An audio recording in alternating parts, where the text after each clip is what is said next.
assim, são o novo domínio da sua nova função raiz quadrada, que agora é perfeita. É são homórfica, bonitinha, tem todas as propriedades que você quer. Na hora que você troca a ideia de quem deve ser o domínio, você ganha tudo funcionando. Entenderam? A ideia do jogo que o Riemann fez? Isso é a superfície de Riemann desta função. Tá bom? Vou fazer um exemplo mais interessante. O exemplo mais interessante é o seguinte. Eu vou fazer a superfície de Riemann desta função. Função ao quadrado igual a raiz de x quadrado menos 1, raiz de x quadrado menos k quadrado, e vou pedir que k é diferente de mais ou menos 1.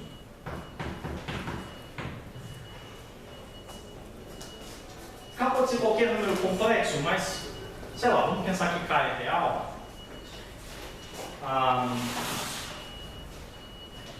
Então, mas não faz muita diferença. Então, veja, eu vou fazer um desenho aqui, que é o seguinte. Vou marcar 1. Vamos supor também que K é maior que 1. K menos K.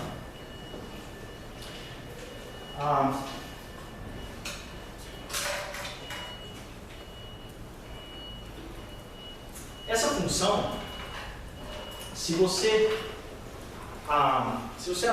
aqui você tem nestes 4 pontos que eu desenhei, você tem para cada um deles o mesmo efeito que você tinha para a função qualitativamente, o mesmo efeito que você tinha para a função raiz quadrada. Quando você faz voltas em torno de 1, ou em torno de k, ou em torno de menos 1, ou em torno de menos k, você ganha essa mudança de sinal. Tá claro? Porque são os lugares onde cada uma dessas raízes quadradas se anula. Essa raiz quadrada se anula aqui, essa raiz quadrada se anula aqui. Então, ao fazer voltas em torno destes 4 pontos indicados, você tem este mesmo efeito, qualitativamente o mesmo efeito que a gente viu antes para a função raiz quadrada. Então, vamos tentar seguir a receita, pessoal. Se eu corto, digamos, se eu tiro este segmento e este segmento, eu tenho a situação que eu tinha, a situação análoga à situação que eu tinha aqui quando eu tirei este segmento, não é? Eu não posso mais dar voltas, nem em torno deste ponto, nem em torno deste, nem em torno deste, nem em torno deste. Então, essa função deste novo domínio, que é o plano complexo sem estes 2 segmentos abertos, é bonitinha. Bem definida, será homórfica, tá bom? Eu não posso, se o meu domínio é o plano complexo sem estes 2 segmentos, eu não posso mais dar voltas em torno dos pontos problemáticos. Tudo bem? Então eu não tenho mais este problema. Posso escolher um ramo. Oi? Não, mas isso não faz. Isso não dá problema. Tudo bem? O problema é dar volta em torno de 1, de cada um deles. Tá? Porque a escolha que você faz se corrige. Tudo bem? Ela troca o sinal aqui e aqui, então o produto não troca o sinal. Tá bom? Se você fizer a volta em torno deste cara, você vai dar uma mudança de sinal neste fator.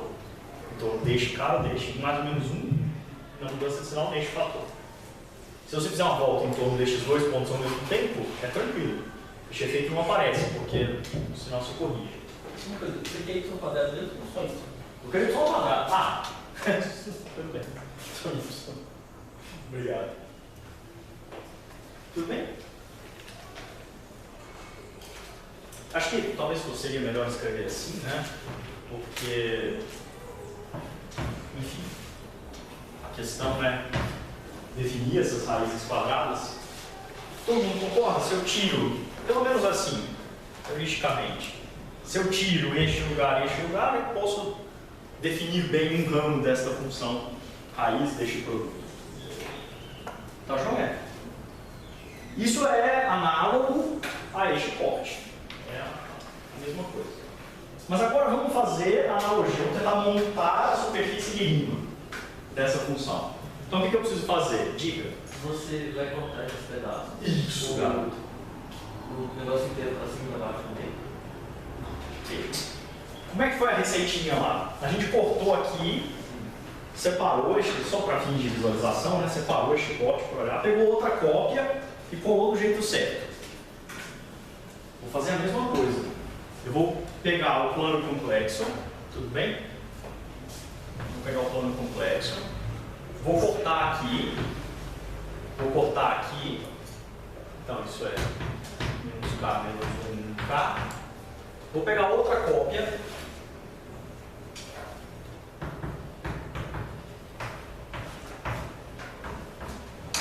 vou cortar e vou colar as partes correspondentes. Vocês entendem o efeito que essa colagem produz? O efeito que essa colagem produz é assim, aqui talvez seja mais fácil de ver. Quando você chega no lugar que você cortou e passa, você entra em outra cópia do plano complexo, o que foi colado aqui é como se você estivesse voltando, não como se você tivesse atravessado para o lugar onde a mudança de sinal acontece. É como se você tivesse chegado e voltado para a região do plano onde funciona. Você cola trocado. Tá claro? Entendeu? É aqui a mesma história. Se você passar daqui para cá, o negócio deixa de funcionar. Mas se você pensar que na hora que você passou daqui para cá, você colou este corte, que é como se você estivesse voltando para cá na parte de baixo, a sua função está bem definida. Tudo bem? Então vamos lá. Cortei este negócio. Cortei. Eu vou abrir este buraco depois de cortar. Cortei. Abri este buraco. Cortei. E cortei. Tá bom? Agora eu colo, pessoal. Como que a gente vai visualizar essa colagem? Visualizar essa colagem assim. Eu vou sair com empurrar este negócio aqui, vou deformar e conectar lá. E aqui também. Vou deformar e conectar lá. Tá? Então, um desenho. Oi. Por causa do seguinte. Porque eu vou colar de modo que quando eu atravesso um lugar problemático, eu colei essa parte com esta. Então, na hora que eu passei por aqui, eu voltei para a região do plano complexo, onde a definição anterior, digamos, neste caso, onde essa definição ainda se aplica. Entendeu?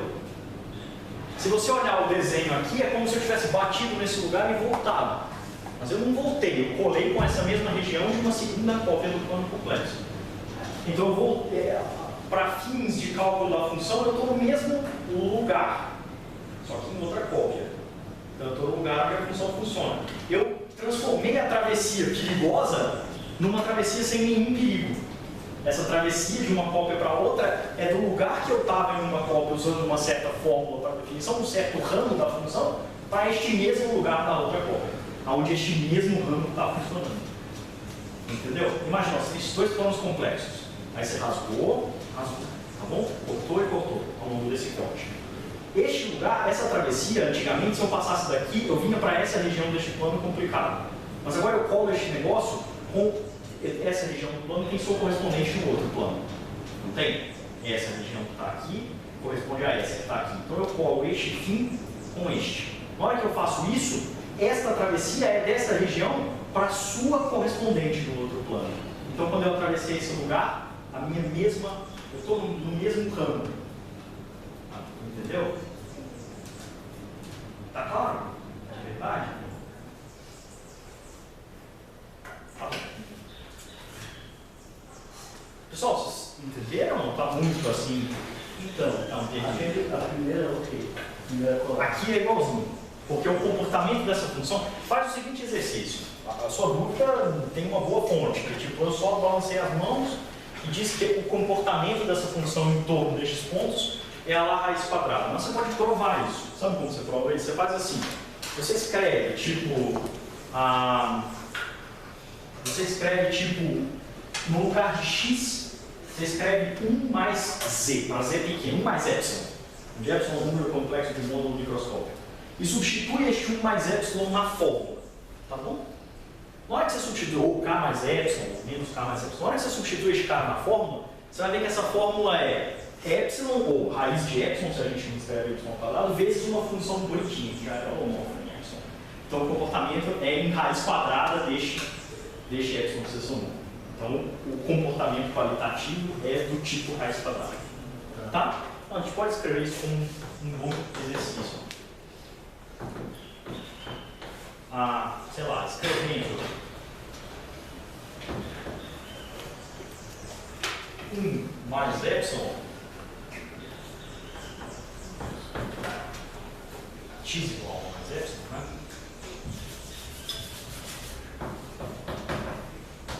Ou seja, na vizinhança do 1, pertinho do 1, entenda que o comportamento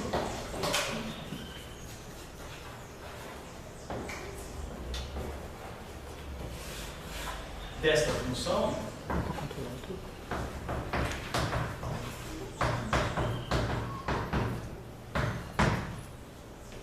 é qualitativamente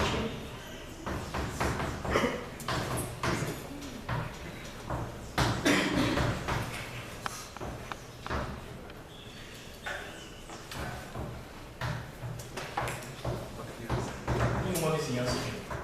Tá joia? Isso é visível que vai acontecer porque você vai. Só imagina. Você, deste termo, quando você põe 1 mais epsilon ao quadrado, o 1 você cancela. Então aqui sobra um epsilon, multiplicando todo 1, em evidência. Tudo bem? O resto é assim, raiz de alguma coisa mais este epsilon. Então o resto já é tipo uma boa função em epsilon para epsilon pequeno, porque essa raiz já não se anula mais. Essa raiz de, sei lá, k mais epsilon, 2, tá bom? E acabou. Se você substitui, entenderam o exercício? Substitui este camarada aqui nessa expressão. O que vai acontecer? Vai sair um epsilon em evidência, porque neste lugar o 1 vai cancelar. 1 mais epsilon ao quadrado, tudo bem? Vai sobrar 2 epsilon mais epsilon ao quadrado aqui, cancelando 1. Então, epsilon, multiplicando tudo. Então, essa expressão vai ser tipo raiz de epsilon. Este negócio vai produzir o seguinte, que y vai ser raiz de epsilon vezes uma boa função em epsilon, para epsilon pequeno. Tá? Porque será a raiz de coisas que somam epsilon, que subtraem epsilon. Tá? E acabou. Então, o comportamento qualitativo perto do 1, na vizinhança do 1, é ao mesmo que a gente viu no exemplo anterior. O fenômeno que você vai ter de mudança de sinal é ligado à raiz de epsilon. Então, é o mesmo tipo de fenômeno. Entendeu? Então, eu posso fazer a mesma coisa. Eu posso cortar e essa região colar com a região onde o ramo funciona.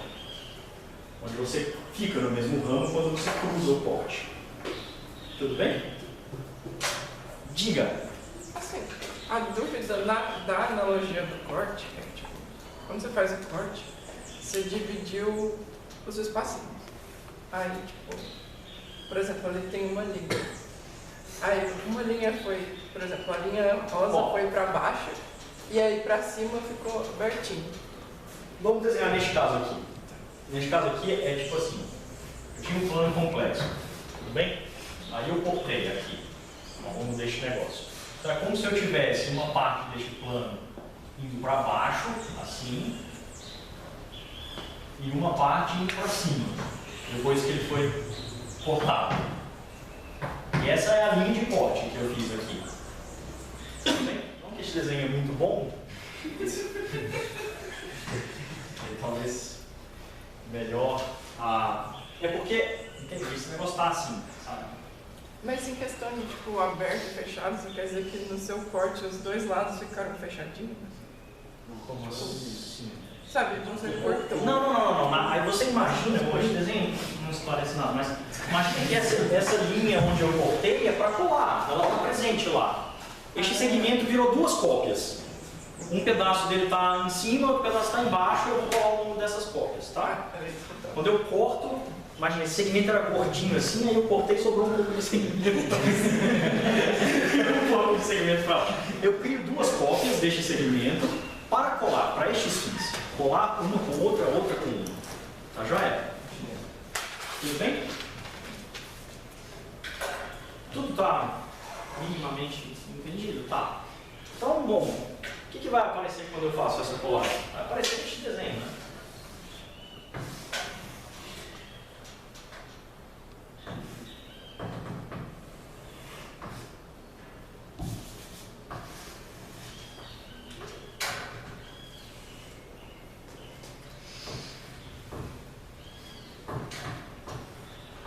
Aqui é este lugar.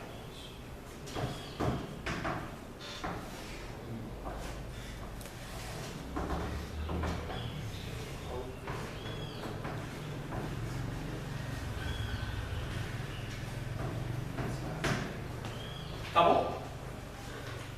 Peguei estes dois lugares para colar, colei e colei. Tá visível, pessoal? Não, mas esse desenho dá para fazer mais bonitinho, então, tá? Estão reclamando, eu não sei desenhar. Faço mais bonitinho.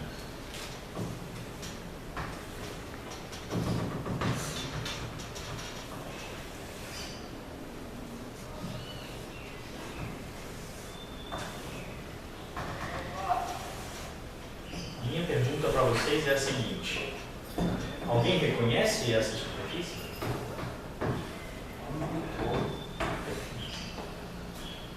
Vocês entenderam o que eu fiz? Deformei este plano assim, ó, ele é bem elástico este plano.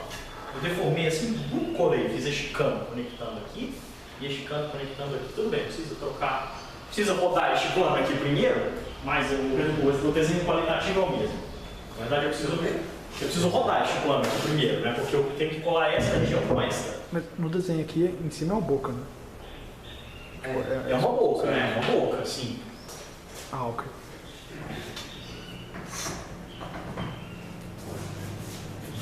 Assim, afundou e colou. Tá bom? Seria espelhado, né? É espelhado, né? É igual Espelhado. Eu preciso espelhar e colar, tá? Mas qualitativamente é aquilo que aparece. Bota 4 coisas ali e cola. Isso, tá bom, pode ser. Então, se vocês querem, eu posso colorir, ó. Eu vou colar este com este e o amarelo com o amarelo. Este com este e o amarelo com o amarelo. Tá bom? Porque quando você entra nessa parte aqui, você tem que sair na parte bonitinha, na parte correspondente do seu outro plano, tá bom? Mas faz assim e cola. Certo, pessoal? Não sei, tipo, pra mim é melhor sair do outro lado. É. Não, bom. Eu não sei. Depois que inverter, fica certo. Depois que espelhar, fica certo. É, É considerar seu plano de ponta cabeça, assim. é. Tudo bem. De fato, isso não importa, né, pessoal? Assim, claro que tem a região.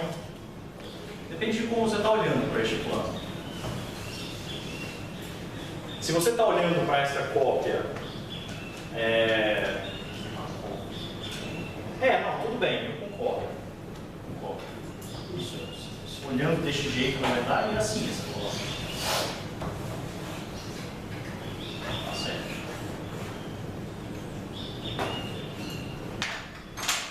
Né? Porque quando você chega por esta região, você precisa Tem que voltar. voltar para a região onde aquela expressão está funcionando. Tá bom? Então fiz assim e fiz a colagem aqui e aqui. Parece essa figura. Que figura é essa?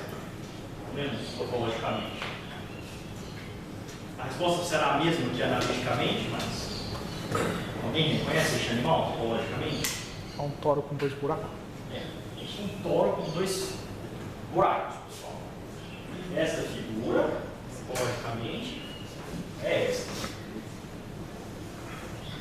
É um toro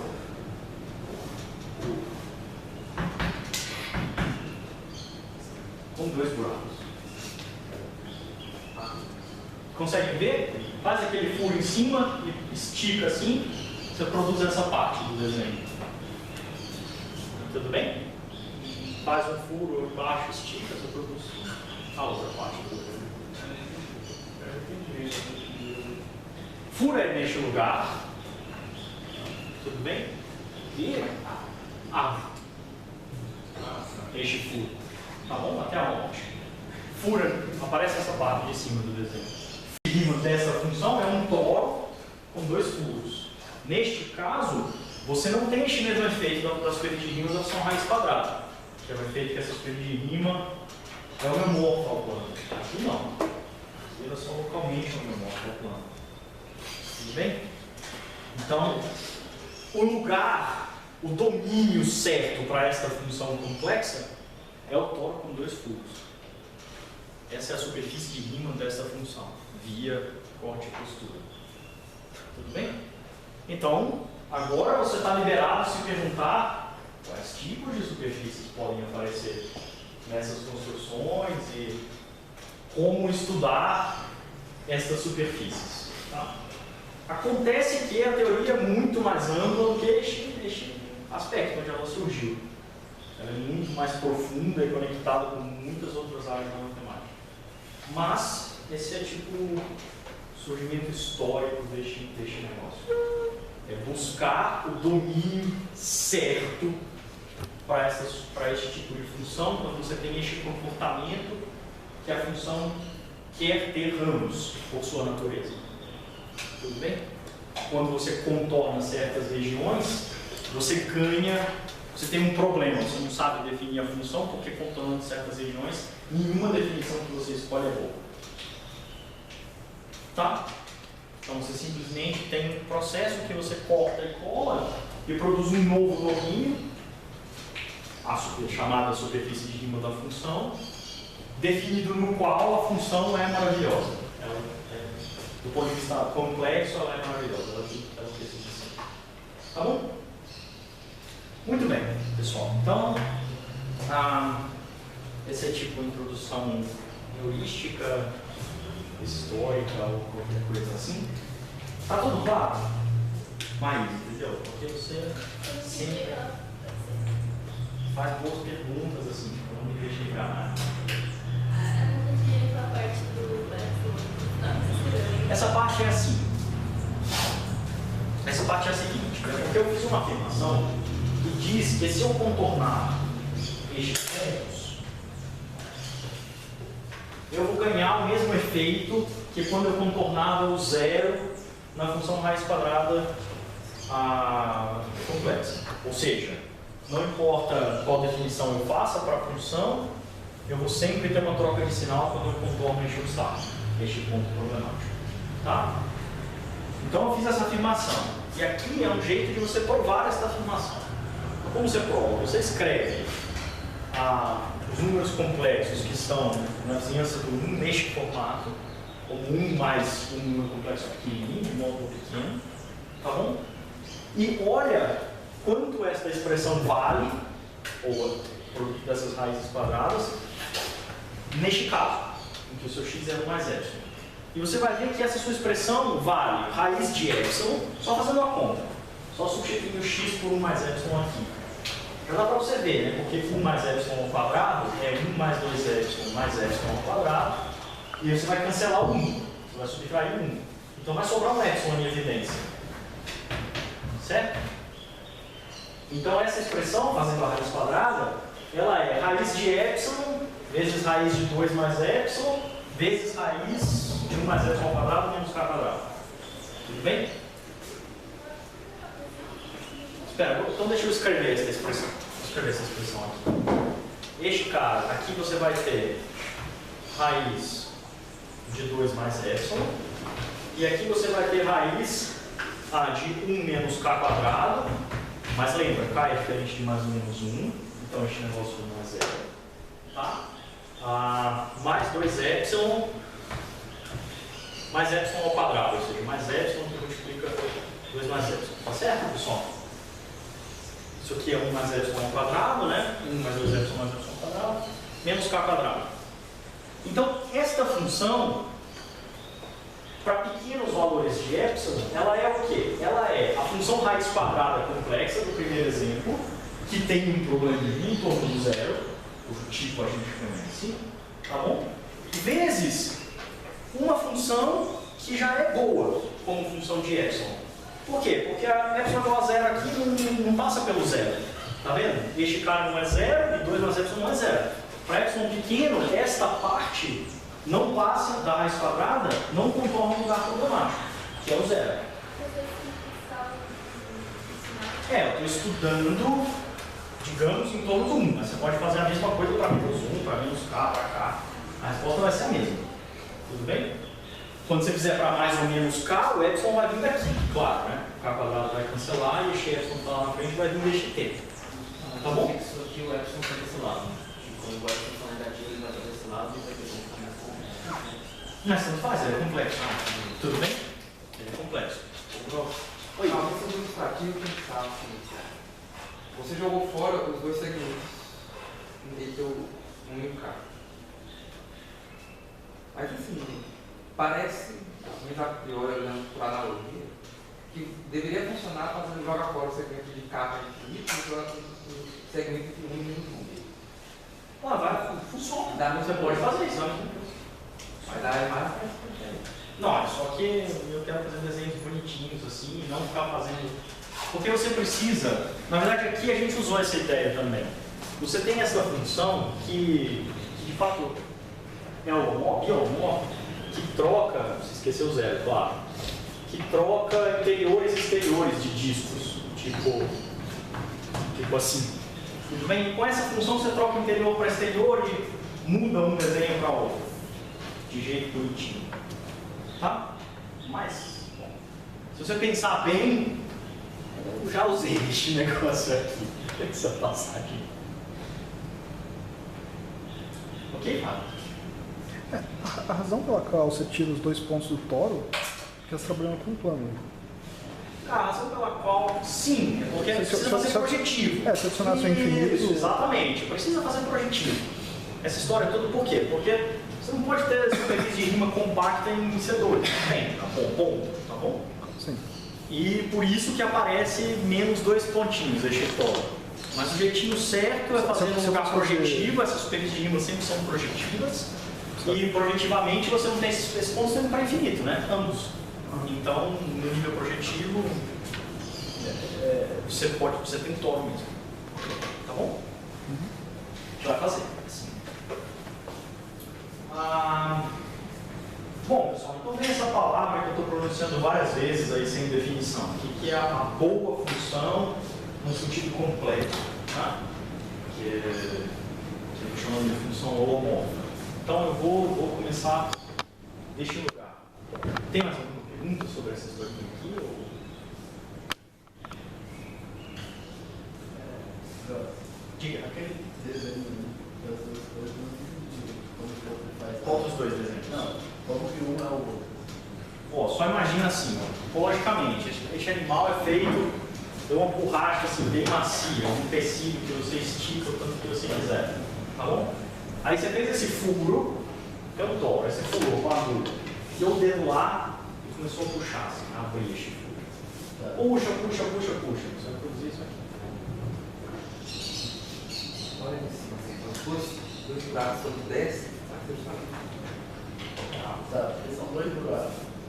Cada um dos buracos, um buraco em cima da linha da parte de cima, por exemplo, vai para a linha mais de baixo, por exemplo. Tá bom? Bom, dá para visualizar, não, pessoal? Essa. Tauro. Então, Tauro. Pessoal, isso aqui é só para vocês terem uma ideia do início dessa teoria.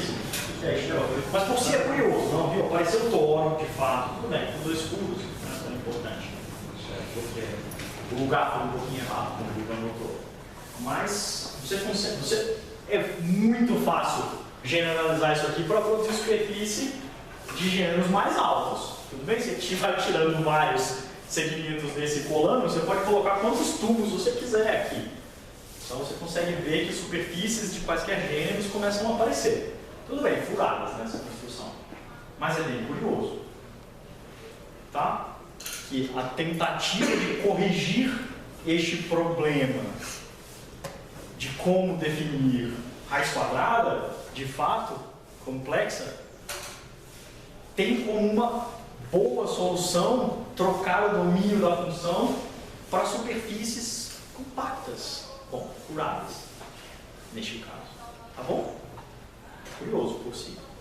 Você vê essas superfícies já surgindo neste contexto. Ô, Grosso, Agora, nesses casos polinomiais, elas sempre vão morar dentro do projetivo, então vai ser compacto. elas sempre são, cara, superfície de Riemann é sempre projetivo, de Riemann compacto é sempre projetivo.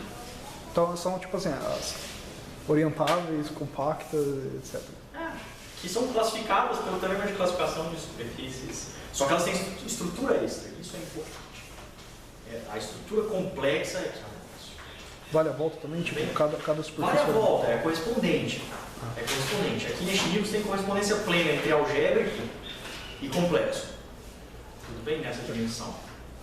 E isso é uma das aplicações do teorema de Riemann-Roch, que a gente vai fazer no fim. Provar que essas coisas são a mesma coisa. Você tem uma gota assim, de uma coisa chamada GAGA, que é a correspondência entre geometria algébrica e geometria analítica complexa. Tá bom? Mas sim, vale nas duas direções, para essa dimensão. Muito bem, pessoal. Então agora eu vou fazer uma coisinha bem simples, talvez uma parte de vocês já saiba, mas precisa fazer, porque a gente vai lidar com essas funções, precisa ter uma ideia de qual comportamento essas funções têm. A partir de agora eu vou fazer tudo formal, assim, não o erro dessa parte, tá bom? Então eu vou falar sobre funções.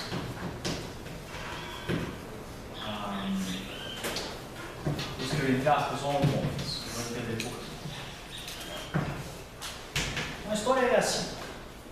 Eu vou sempre denotar nessa aula, em muitas que se seguem, por usinho um aberto no plano complexo, tudo bem? E vou estudar funções deste usinho com valores complexos. Então eu vou apresentar três definições. Uma eu vou chamar de função C diferenciável, outra eu vou chamar de função C analítica e outra eu vou chamar de função holomorfa. Depois a gente vai provar que essas três definições coincidem.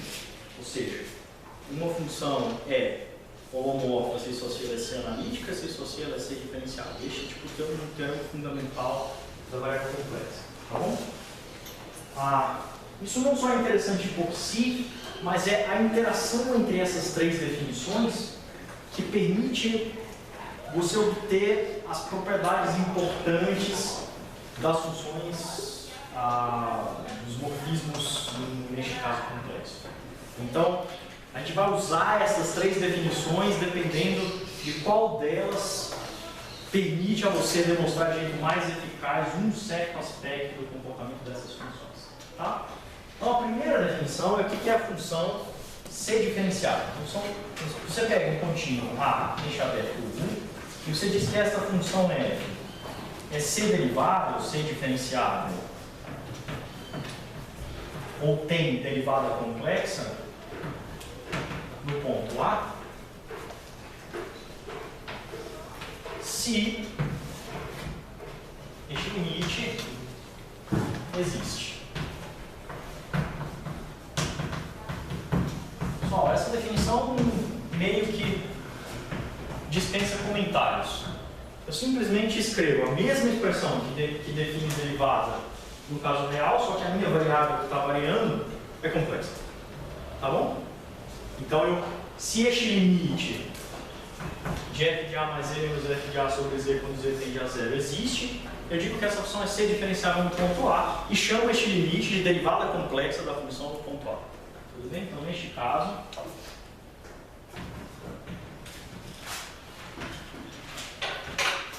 este limite se chama a derivada complexa, ou C derivada, de f no ponto A. A gente escreve assim também. F' no ponto A, por definição, é este limite, quando ele existe. Tá bom? Só está claro para todo mundo o que este limite significa, o que significa dizer que ele existe. Tranquilo? Muito bem. Acontece que, bom, e claro que eu vou dizer que a f é ser derivável em u quando ela é ser derivável em todos os pontos de u, em cada ponto de u. Tá bom? Acontece que ser derivável no sentido complexo introduz, torna a minha função sujeita a algumas condições que nem por perto existem no caso real e que de uma forma estão por trás do comportamento dessas funções, especialmente quando você olha por este ponto de vista. Então, veja, se esse limite existe, eu posso calculá-lo ao longo do eixo real e ao longo do eixo imaginário. Como a gente sabe lá do cálculo 2, ele tem que ser igual ao limite da função. Se esse limite existe, não importa se eu aproximo pelo eixo real do zero ou se eu aproximo pelo eixo imaginário do zero, ele tem que dar o mesmo valor. Tá bom? Então isso produz as famosas equações de Cauchy-Riemann. Então só escreve. Se esse limite existe, então suponho que este animal existe.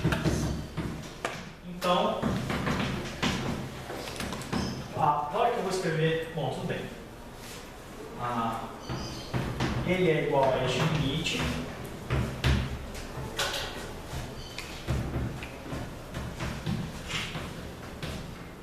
Já vou escrever assim. Ele é igual a este limite quando R tende a zero, R real. Não tem nenhuma dúvida. Ele existe, ele tem que dar este mesmo valor. Tá? Agora, vou escrever este limite, vou escrever isso assim. Isso é limite, quando R tende a zero, de F de A1 mais R a 2, menos F de A1 a 2, onde A1 e A2 são A1 e A2 são as coordenadas real e complexa do número complexo A. Tudo bem? Onde A é igual a A1 mais I a 2 ou igual para 1 a 2, que eu estou usando nessa notação. Já? O que está escrito ali, pessoal? O que é o limite que está escrito ali? Eu mantenho a segunda coordenada fixa, vario a primeira coordenada para o número real, divido por ela e faço o limite quando este número tende a zero. O que é isso?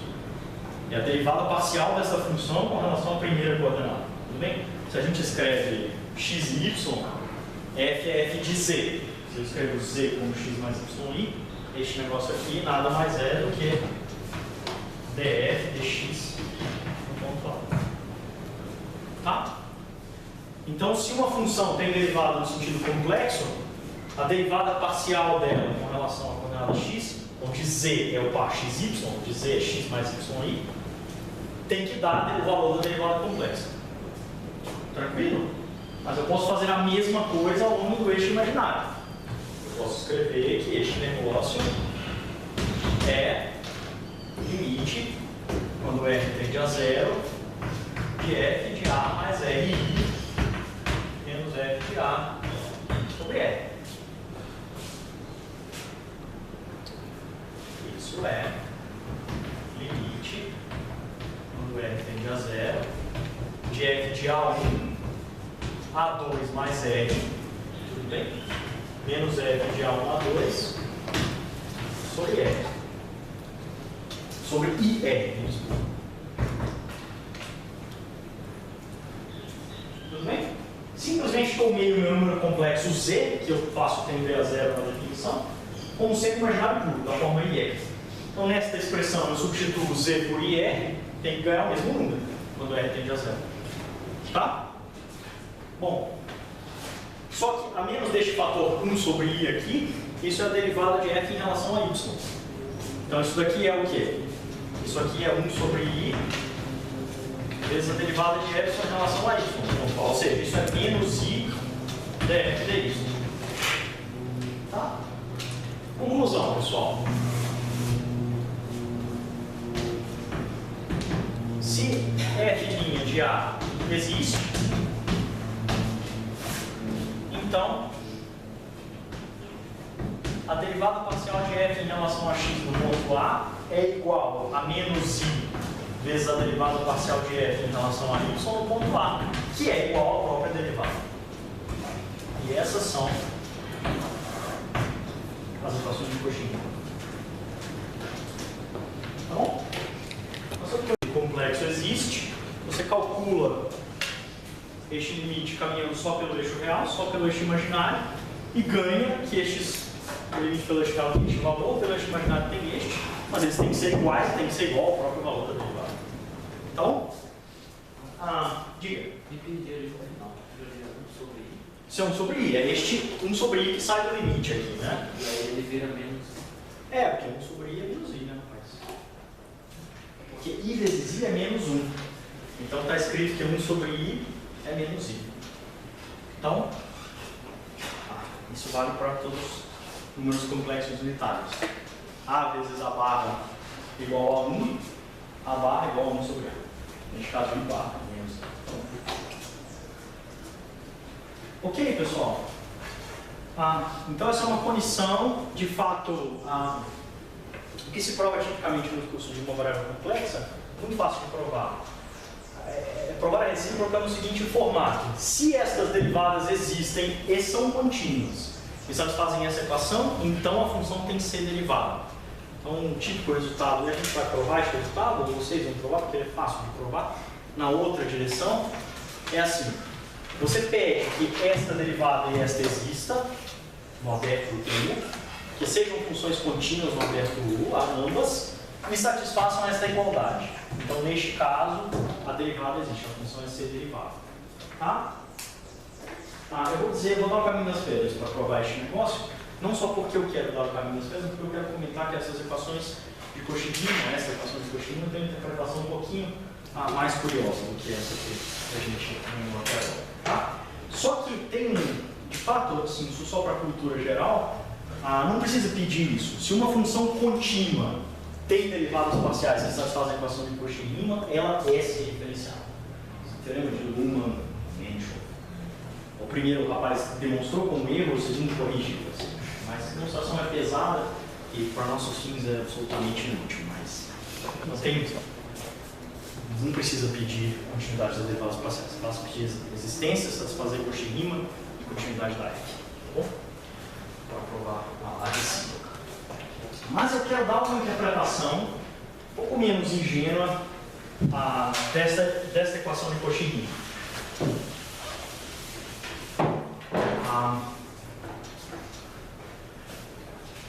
Que é a seguinte: quando eu tenho uma função entre dois espaços vetoriais quaisquer,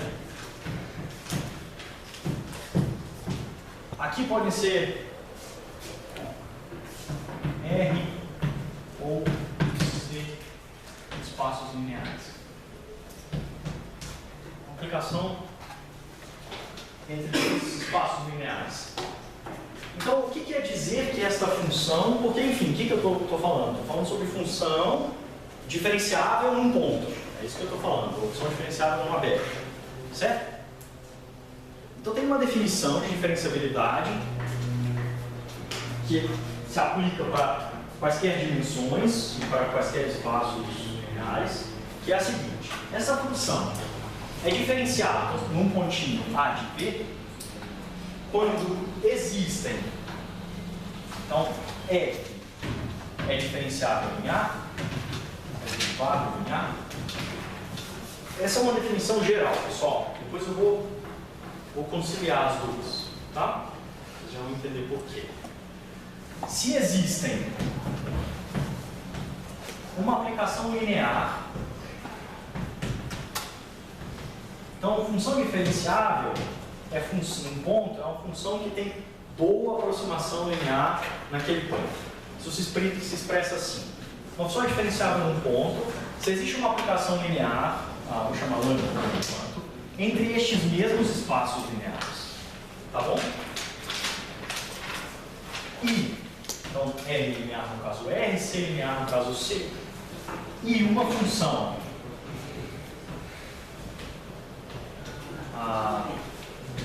psi com valores em dado definida para pequenos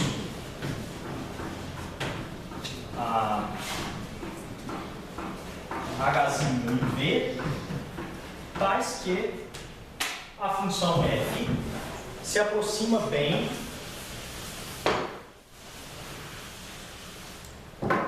parece que a função f se aproxima bem pela função linear lambda.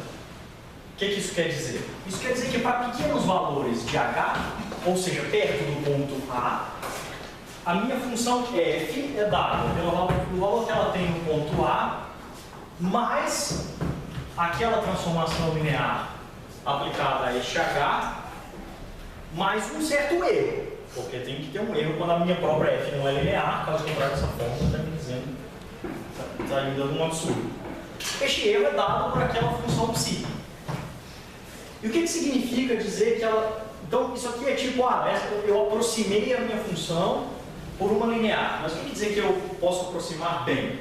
Isso quer dizer que...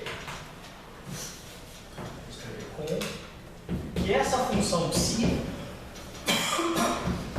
ela vai para zero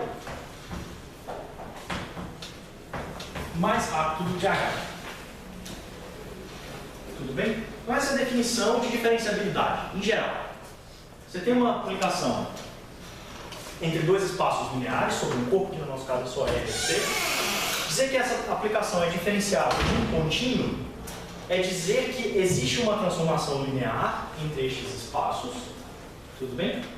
Que aproxima bem a função f na vizinhança de A. Ou seja, para pequenos valores de h, esta expressão vale, porque psi só é definida para pequenos valores de h, essa expressão vale, e este erro, essa função psi, que é o erro da minha aproximação, vai para zero mais rápido do que h. Então, quando eu caminho na direção do ponto A, o meu erro está por módulo de h, diminuindo este módulo de h, o meu erro está indo para zero mais rápido do que isso. Essa é a definição de diferenciabilidade. Está tranquilo, pessoal? Todo mundo já encontrou essa definição na vida? Alguém nunca encontrou essa definição na vida? Tudo bem, encontraram. Agora, gente, então você está dizendo que você não encontrou essa definição agora? Agora Então encontrou na vida. Alguém respondeu tendo essa bobagem matemática em mente? Tipo, eu encontrei o que o Grosso acabou de falar, ou... Tá, diga. da psi É uma bola em torno do zero. Para algum epsilon, a minha psi é uma aplicação que vai de uma certa bola de raio epsilon em torno do zero. Tudo bem? Então é definida só para pequenos h's. É topologia linear. Topologia linear, em vez de dados, topologia linear, tá bom? E de fato, essa definição não depende da norma que você usa, porque são todos equivalentes. Ah, então, muito bem. Mas por que eu estou falando deste negócio? Eu estou falando desse negócio pelo seguinte: quando eu tenho uma função de um aberto em C para C, eu também posso pensar que eu tenho uma função de R2 para R2. Tudo bem? E eu posso falar sobre a derivada dessa função neste sentido. Posso falar sobre essa lambda neste sentido. Neste caso, esta lambda é única, isso é fácil de provar, tudo bem? Essa lambda, se existe, lambda é única e ela se chama a derivada ou a diferencial de f em A. E a gente denota isso assim, a df no ponto A. É uma transformação dessa lambda, a gente vai denotar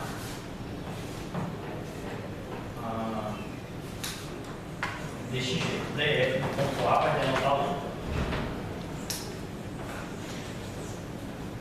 Então a derivada de uma função,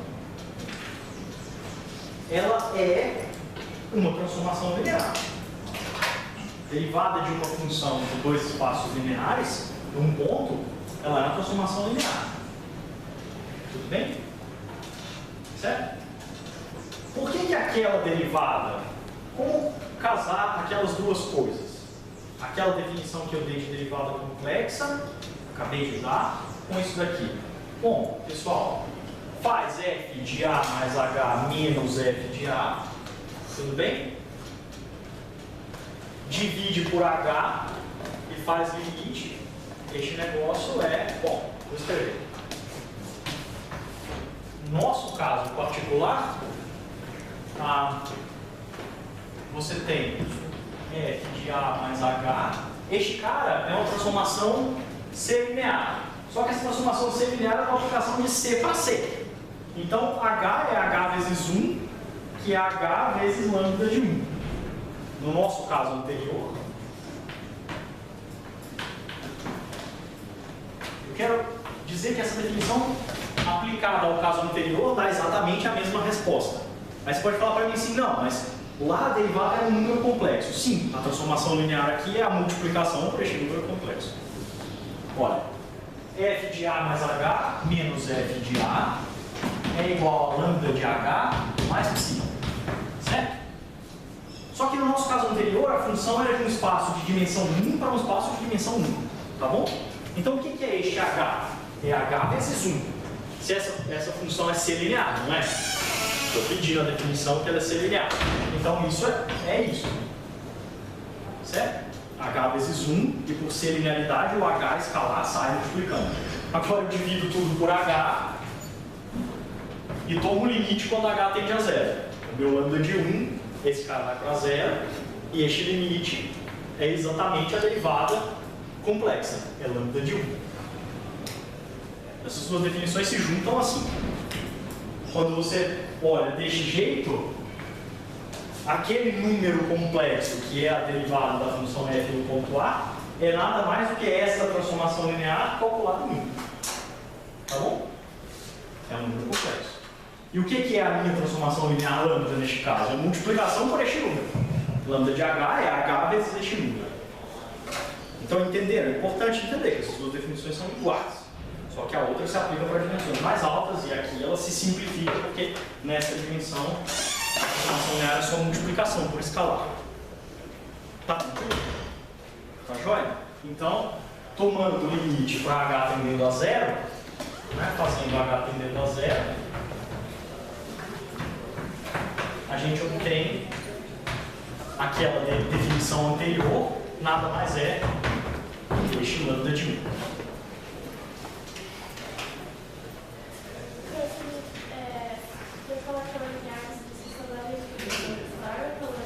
Não, soma e multiplicação por escalar, tá? Isso é linearidade. Tudo bem? Mas olha só que interessante.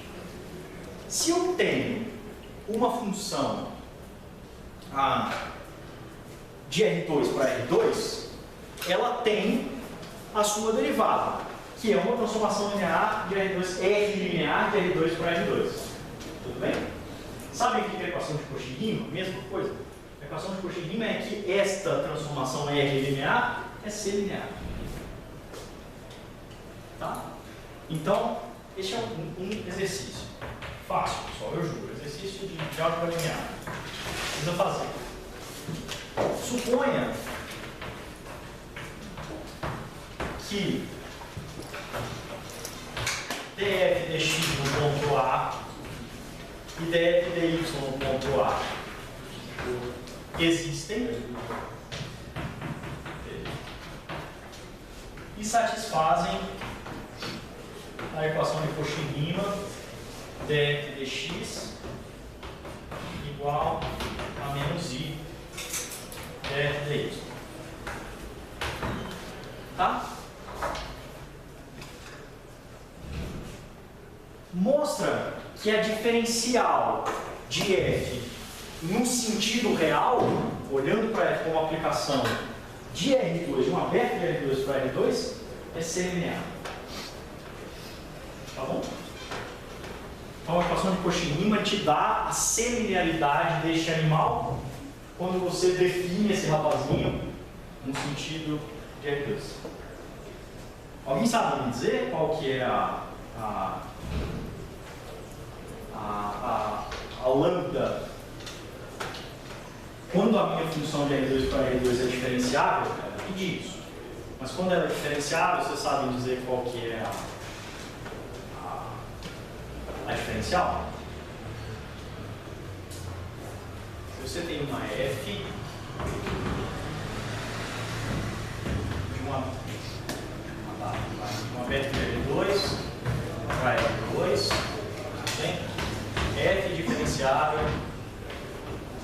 ponto Azinho. Quem você quer que mostre? Calma, vou escrever ainda, porque eu preciso dessa parte. Tá? Tudo bem? Vocês sabem quem é DF no ponto A? Como escrever a transformação linear DF no ponto A? É a matriz jacobiana, tá? Tudo bem? Então, DF no ponto A vai ser o x do y, dx dy, onde f é a função de R2 para R2, então é um par de funções de R para R2. Tudo bem? Onde f é o par de funções por V.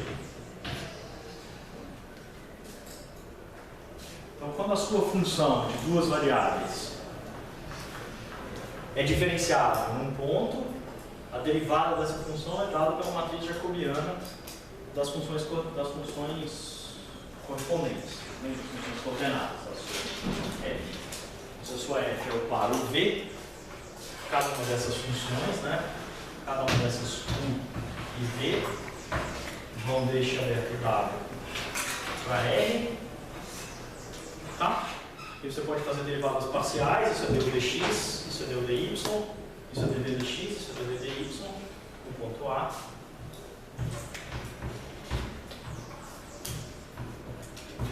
E você tem multiplicar um vetor nas coordenadas x, y por essa matriz é exatamente aquela transformação linear. Tá bom? Então,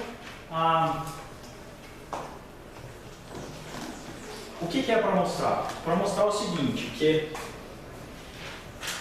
neste caso, essa transformação linear, que é só R linear, é também C linear. Tudo bem? Multiplicação por esta matriz. Quando essa equação de Cauchy-Riemann é válida, é uma transformação C linear. Obviamente ela é R linear. Tá bom? Então, a continuação do exercício é assim. Então,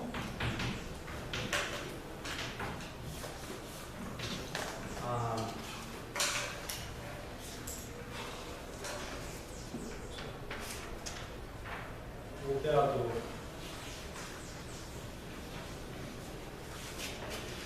DF acima é C linear.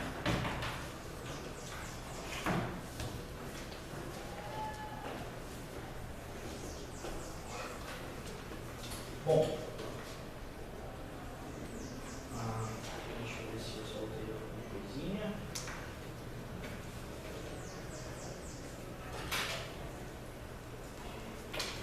Você fala, a gente quer dizer que você vai colocar R2.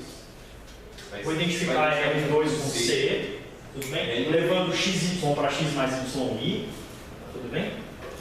Dessa maneira. Dessa maneira. Aqui, obviamente, eu vou identificar R2 com C dessa maneira, mandando para XY para X mais YI, e via esta identificação, eu posso imaginar que esta matrizinha age em C. Ela age num X mais YI, mandando, tá claro? Como se você colocasse um XY vetor coluna aqui na frente e fizesse essa quantia. Tá? Então, por essa identificação, este operador, essa matrizinha, começou a agir em C. Ela agindo num número complexo, é simplesmente escrever esse número complexo como um par e agir neste par. Escrever este vetor coluna aqui na frente e agir neste par. Então, se você escreve que essa ação é C linear, você vai ver que isso é a mesma coisa que a equação de Cauchy. Tá bom? Então, talvez melhor pensar que a equação de Cauchy-Riemann é isso. Quando essas derivadas parciais existem, e satisfazem essa equação, você pode escrever este operador e ele será C linear. Se você escreve, se essas derivadas, se este operador é C linear, você recupera a equação de Cauchy-Riemann. Tá bom?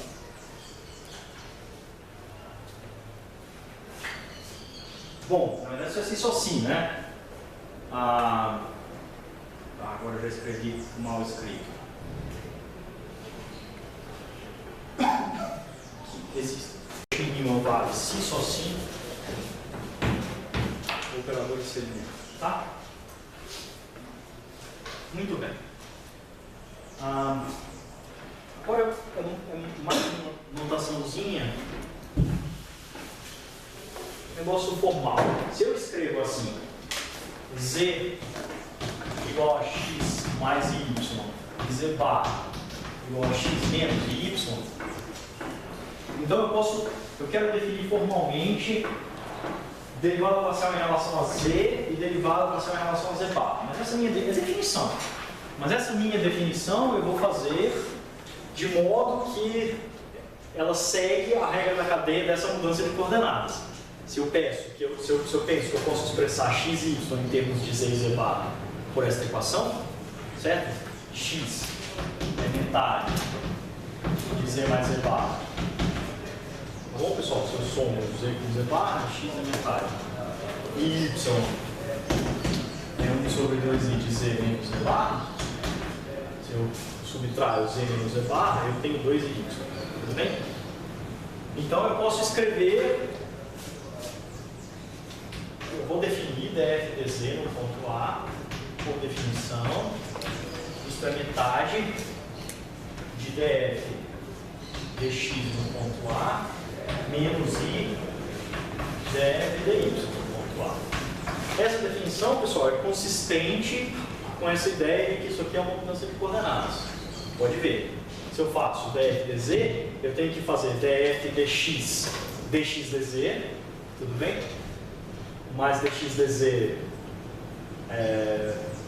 produz este meio aqui, mais df dy dz. Df dy e dy dz produz este 1 sobre 2i, o meio eu pus aqui fora, e 1 sobre i eu pus com menos i lá na frente.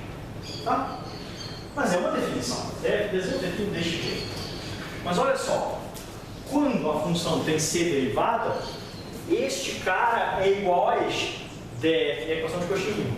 Quando ela tem c derivada, df dz é igual a menos i df dy. E cada um deles é igual à derivada complexa. Então este negócio é exatamente a derivada complexa quando a função tem derivada complexa. Isto é igual a isto, então são duas vezes essa coisa que cancela, mas essa coisa é a própria derivada complexa. Tá? Então isto é igual a f' de A, se f' de A existe. Concorda?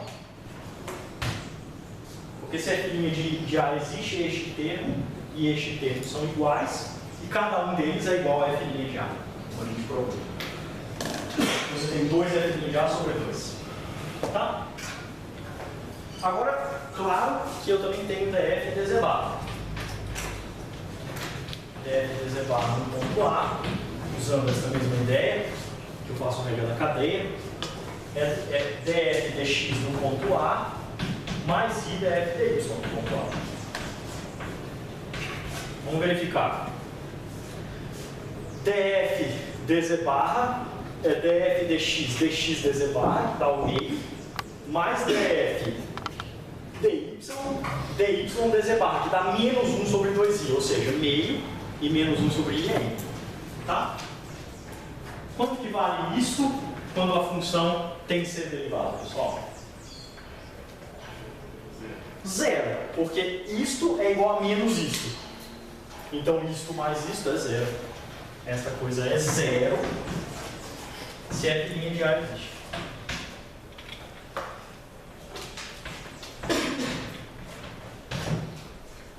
Então, um outro jeito de escrever as equações de Cauchy-Riemann é, de fato, escrever que df dz barra é igual a zero. Então, eu quero escrever este negócio em todos os formatos que você pode encontrá-los na vida. São todos equivalentes, e provar que eles são equivalentes é muito fácil. Uma função é ser derivado, você pode escrever estas equações de Cauchy-Riemann de vários jeitos. Então, são equivalentes. Só vocês entendem que eu estou fazendo uma coisinha bem simples, não? Eu defini o que é a função ser c derivável por aquele limite, tá? Daí, então, eu calculei este limite ao longo deste imaginário. e vi que a existência deste limite coloca algumas restrições sobre as derivadas parciais da minha função em relação a x e em relação a y, onde z é o par xy. Essa restrição é exatamente a igualdade entre df dx e menos i df dy. Tá bom? Aí a próxima coisa que eu anotei é assim: se essas derivadas existem, eu posso escrever este operador e esta igualdade df dx igual a menos i df dy é a mesma coisa que dizer que este operador é semilinear. Ele sempre é linear. Que esta função, que eu posso olhar para esta função via essa identificação específica, tanto como uma função geométrica de 2 para 2, como uma função geométrica em C para C. Tá? A serialidade é a mesma coisa que essa equação de Cauchy. Agora eu, para fins práticos, expressei x e y em termos de z e z bar, como se z e z bar fossem variáveis, assim, formais, tá bom? E defini o que é derivar em relação a z e em relação a z bar. E anotei que quando a c derivada existe da função, derivar em relação a z por essa definição dá exatamente o valor dessa derivada. C derivada. Então, C derivada é a derivada em relação a Z. E o que acontece quando eu derivo em relação a Z bar? Dá zero. Derivar em relação a Z bar, uma função que é C diferenciada, produz zero. Ok? Isso é tudo que eu fiz até agora. Nada muito complicado. Então, são equivalentes. Escrever que df dx é f' de A, ou escrever que df dx é igual a menos i df dy, tudo em A aqui, desculpa.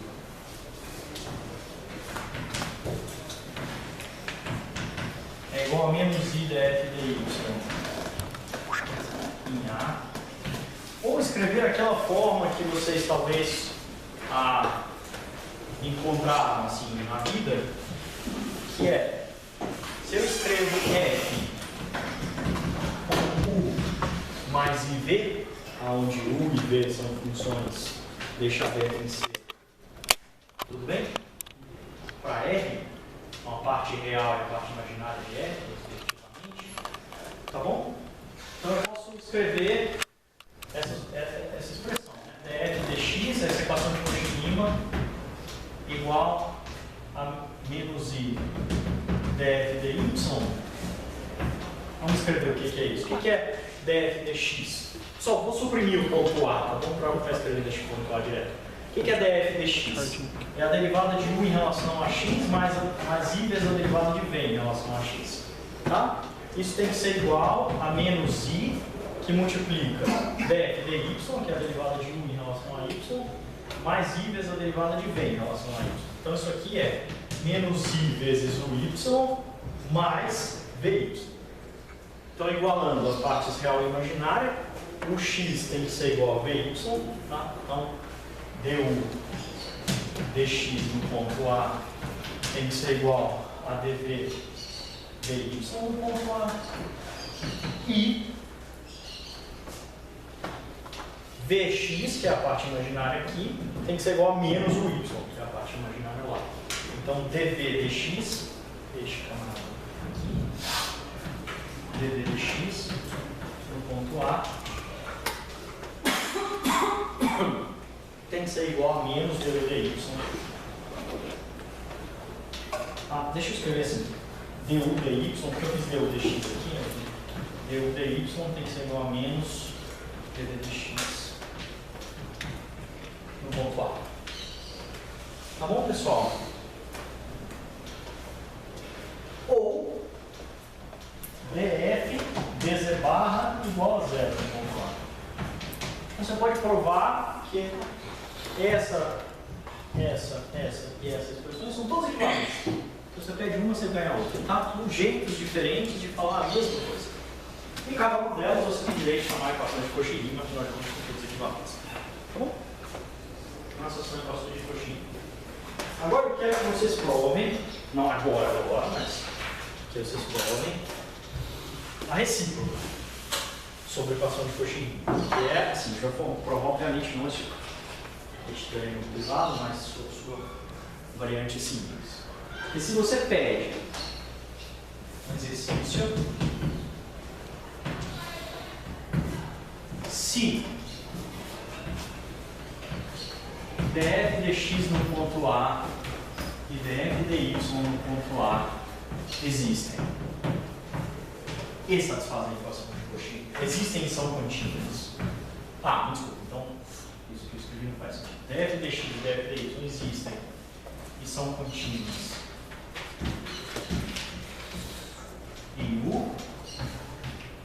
E, além disso,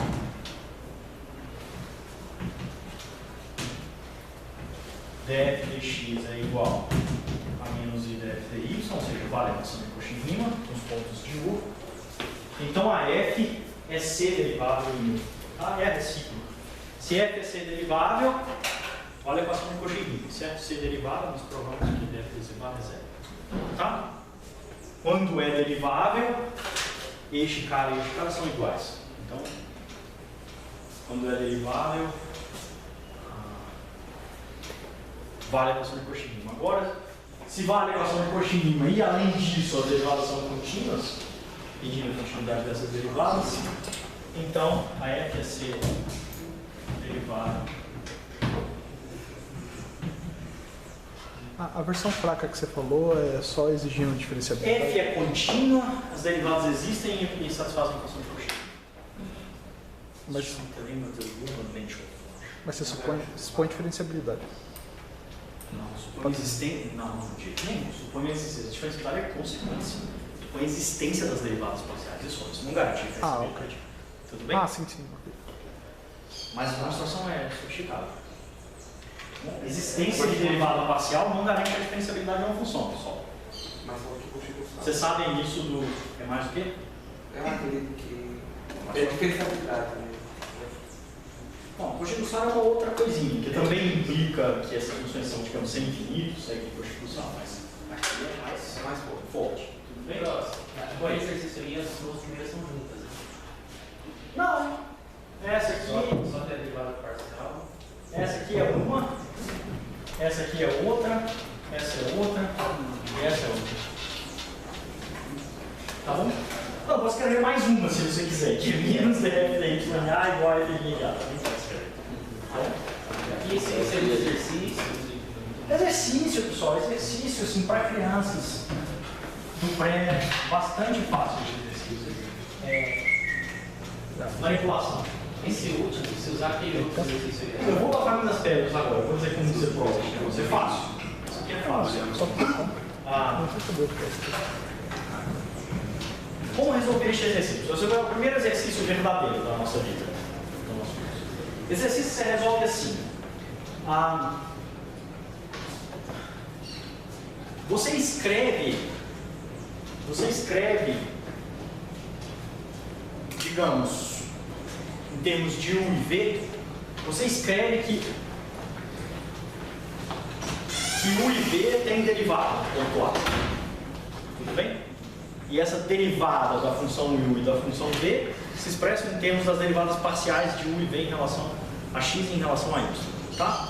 Ou seja, você escreve que U de x mais h, U de A mais h é igual a U de A mais a derivada, que se expressa em termos das derivadas parciais, mais um E.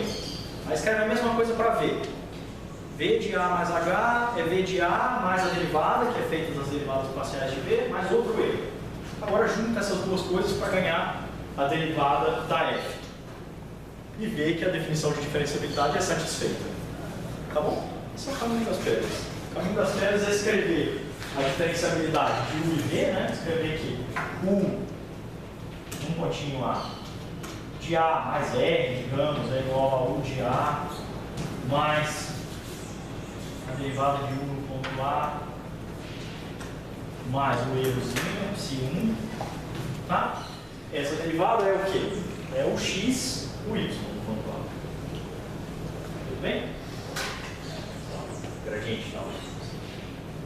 É uma matriz jacobiana dessa aplicação de R2, tá bom?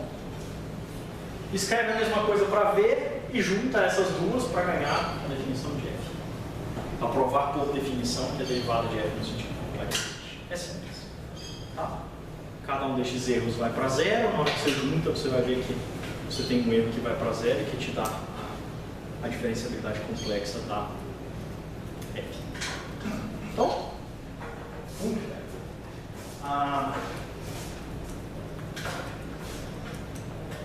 Agora, eu quero apresentar uma outra definição. Eu quero falar mais uma coisinha que é importante. É a seguinte. Você pode pensar, lembra a nossa definição de função, diferenciabilidade de função entre espaços lineares? Você pode pensar, quando você tem uma função diferenciada num ponto, ela não age só, ela não só manda aquele ponto para outro ponto. Ela manda vetores tangentes neste ponto para vetores tangentes no outro ponto. Isso aqui não precisa de nenhuma grande ciência, porque a gente está no nível linear. É bastante fácil. Pensa assim, que você tem f de a mais. Agora, como que você escreve essa pequena caminhada a partir de a, essa pequena variação de a? Escreve na forma t vezes v. Tudo bem?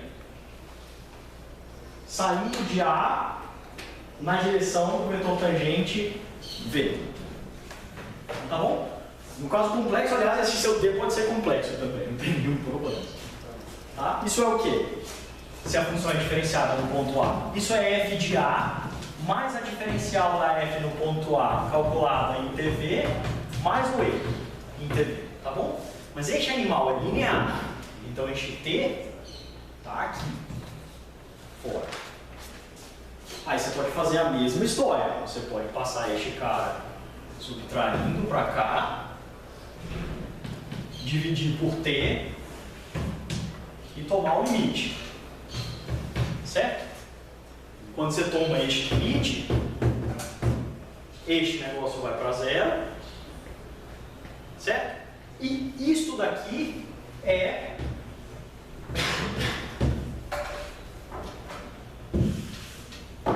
o que a diferencial da minha f fez com aquele vetor v. Então eu interpreto, eu penso assim, que a função, isso vale em geral, entre duas variedades, mas aqui a gente ainda não precisa dessa língua, por enquanto. Você pode pensar assim, ó, você tem um espaço linear, v, melhor, tem espaço linear, eu vou continuar nesse espaço linear. Então a função manda este a para a sua imagem, f de a. Mas se você pega um vetorzinho v tangente ao espaço linear naquele ponto a função f também faz alguma coisa com ele quando ela é diferenciada. E quando ela é diferenciada, este limite existe. Tudo bem? E este limite é um elemento de W. Tá certo? É o valor dessa transformação linear aplicada a V. Não está escrito aqui mais. Cai lá em W. Então produz um vetor tangente aqui. Entenderam? A função diferenciável no ponto A, ela leva A para a sua imagem e leva qualquer direção que você desenha a partir de A para uma direção desenhada a partir de F de A, por esta forma. Essa direção é exatamente essa derivada direcional. Tudo bem? É como a função varia ao longo da reta, passando por A com essa direção. Certo? Mas quando a equação é C diferenciável, este negócio, como a gente viu, é só multiplicação por um número complexo. Quando a função é C derivável no ponto A diferencial é multiplicar por um número complexo, aquele número complexo que a gente chamou de derivada. Tá bom? Mas pessoal, multiplicar por um número complexo é multiplicar por uma coisa da forma R exponencial de t. É fazer uma rotação seguida de uma rotação. Certo? Então, se a transformação é C derivável, ela preserva ambos, que se chama conforme neste ponto. Tudo bem? Esta aplicação. Se eu faço a imagem de V e V' pela diferencial desta função, eu simplesmente multipliquei V e V', obviamente, no caso C derivado, por um número complexo. Porque neste caso a derivada é essa transformação linear é a multiplicação por um número complexo, ou seja, uma rotação seguida de uma dilatação. Tá bom? Certo? Então, ela é conforme, ela preserva ambos. Outro jeito é você olhar que a equação de Cauchy e Riemann. Se você olha para a equação de Cauchy e Riemann aqui, você vai ter o quê? Você vai ter o x Aí o y, você tem o x, você tem o x, e aqui o y, mas a equação de Cauchy-Riemann é válida, o y é menos vx. Tudo bem? E aqui você tem vx, e aqui você tem vy, mas como equação de Cauchy-Riemann, vy é o x. Pessoal, o que é essa matriz? É exatamente isso, não?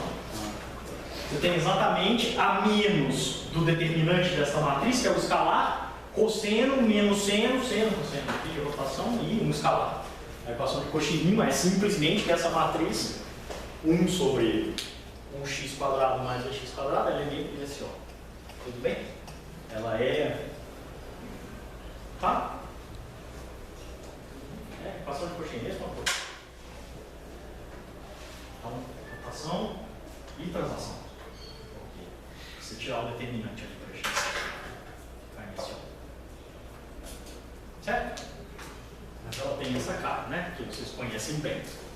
Cosseno menos seno, cosseno. Dividindo, obviamente, tudo por x² mais vx². Certo, tá? Tá tranquilo? Então, muito bem. Acabamos tudo sobre C diferenciabilidade. C diferenciabilidade é isso e é simples. Mas agora começam a acontecer pequenas coisas muito inacreditáveis e interessantes. Tem outra definição, que eu ainda tenho 5 minutos para apresentar, que eu vou chamar de função analítica, C analítica. O que é a função C analítica? Então, C derivada, vocês entenderam. Existência de derivada complexa implica em Cauchy-Riemann e, pedindo que essas derivadas existem são contínuas, tem a recíproca também. Cauchy-Riemann implica a existência de C derivada. Tá bom? Tudo bem? Aliás, cabe observar o seguinte, que é, vocês vão ver que o comportamento de funções C derivadas é muito mais rígido e tem muito mais imposições, é muito mais restrito do que o de funções R diferenciadas.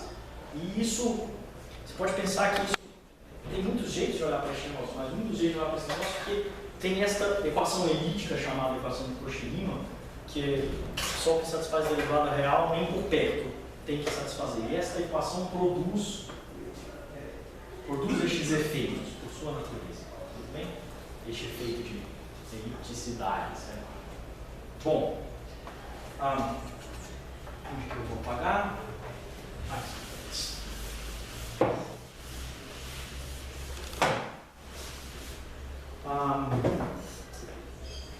Então, o que é a função C analítica?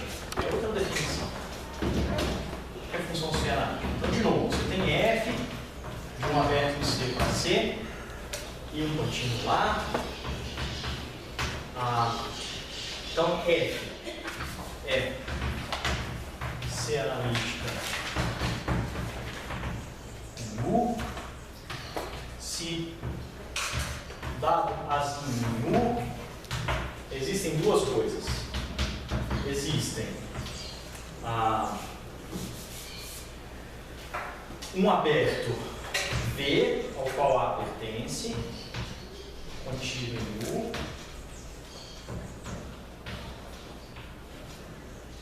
e números complexos, Cn, para cada número natural, tá bom? Então, para cada ponto que você tem U, tem U. Para cada ponto que você pega em U, tem um aberto V contínuo neste U, tá bom?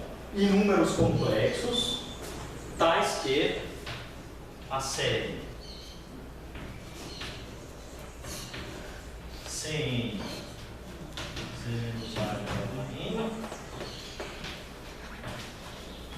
converge a f de z para todo z neste chamado V. Ou seja, a função é C analítica, se num aberto, se existe uma série daquela forma, tudo bem? Que converge para a função em cada ponto de um aberto em torno daquele onde você está averiguando a analiticidade. É definição. Tá bom? Isso se chama função C analítica. O que a gente vai provar na próxima aula é fácil, é uma coisa central em uma variável complexa, que não existe diferença entre ser C analítico em U e ser C derivável em U. Se uma função é C analítica em U, ela é C derivável e vice. Tudo bem? Este é um teorema central.